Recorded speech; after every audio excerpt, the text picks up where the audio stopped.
This is what's called a head of garlic. And when you remove the papery outer skin, it reveals a cluster of what we call cloves of garlic.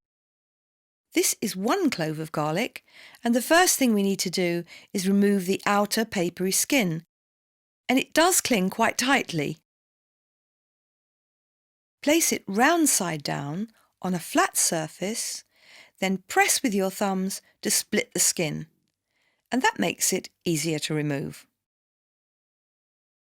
Sometimes in the winter there's a little green shoot inside, and it's best to remove this as it tastes bitter. Then the garlic clove is ready to be sliced or chopped. For a crushed clove of garlic, there are 3 ways. The first way is to sprinkle a little salt on a flat surface, then place the garlic clove on top, and using a broad-bladed knife or a small palette knife, crush the garlic into the salt. The salt draws out the moisture and makes it into a pulp.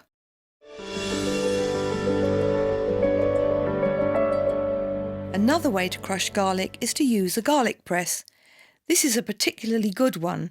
Just place the clove inside and then give it a good squeeze.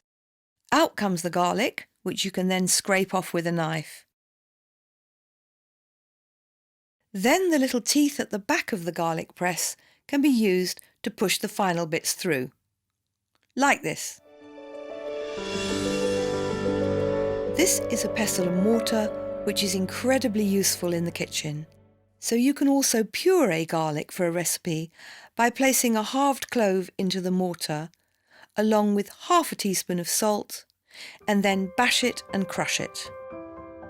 And as before, the moisture in the garlic will be drawn out by the salt to make a puree.